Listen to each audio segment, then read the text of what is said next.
Hello everyone, thanks for tuning in this week. Last week we talked about some problems with the shoulder. This week we are going to talk about glute activation. A lot of people in today's society have weak glutes, and so that can cause a lot of low back pain. It can also cause some gait problems as well as some problems with your squat form. So now we're going to teach you some good ways to strengthen your glutes. One of the exercises that we're going to talk about today for glute activation are glute squeezes. Anjali is going to demonstrate a few glute squeezes for us. So notice here, her glutes, right? How when she squeezes, that she slightly elevates. This is proper glute activation.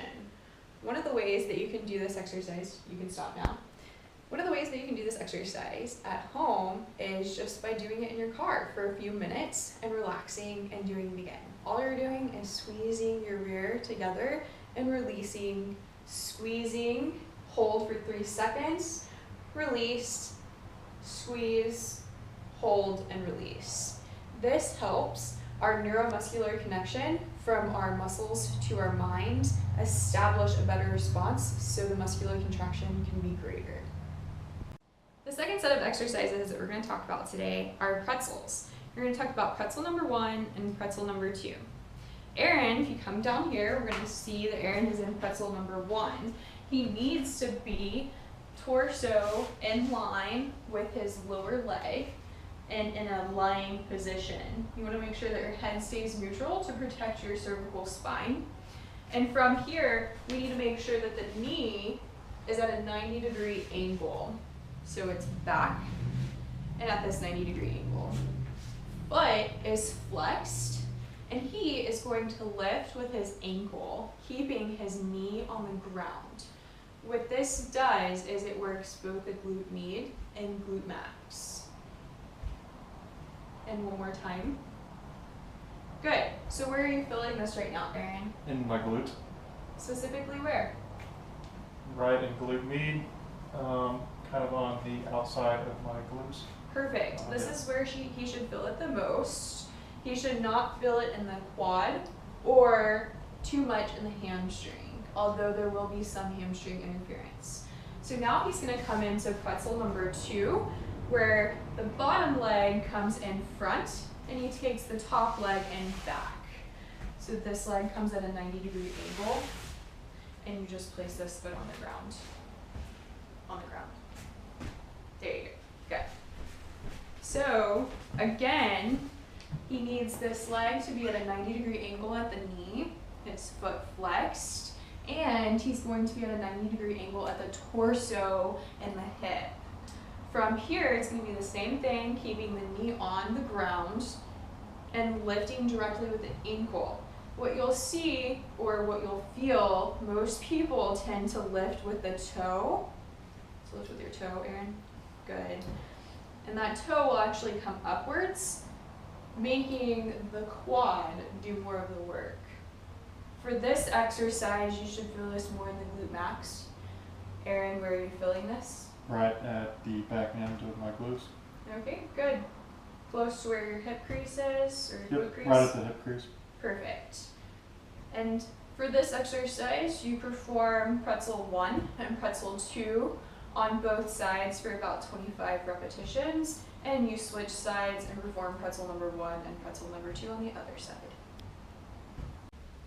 The next exercise that we're going to discuss is the hip thruster. Anjali is going to demonstrate this from the bench.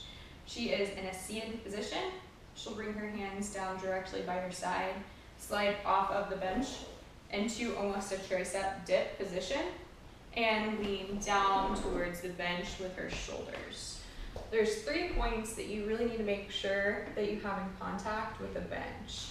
Number 1 is the shoulders, 2 the neck, 3 the head. These are all important for proper cervical spine alignment and support. From here, you also need to make sure that the ankle is directly below the knee and in line.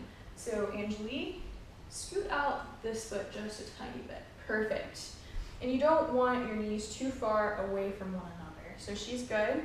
Right now, she's going to tighten her glutes.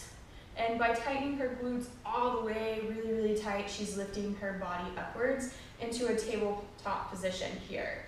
Now she's going to lower her glutes and her torso downwards slightly and fight the release of the contraction of the glutes.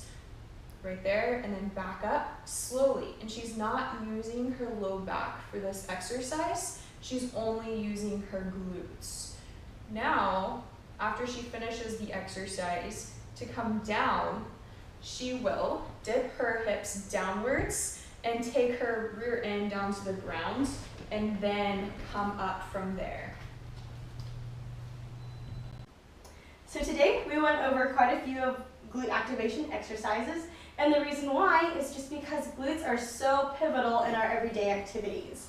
Whether it's we're sitting down or standing up, getting in and out of our cars, our glutes play such an important role, and they help create and assist in a lot of the movements that we do every single day.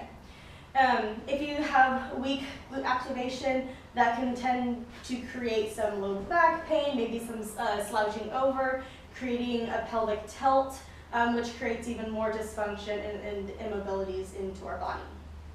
So another thing about glute activation is it helps you a lot during exercise as well. Squat form, for example, will improve tremendously when you have really good glute activation. In fact, we had a client the other day who, as she was squatting, we noticed immediately that she had a very big anterior pelvic tilt, which is just your hips shifting forward. And because of that, she's causing her to be very quad dominant and not getting the most out of the squat exercise.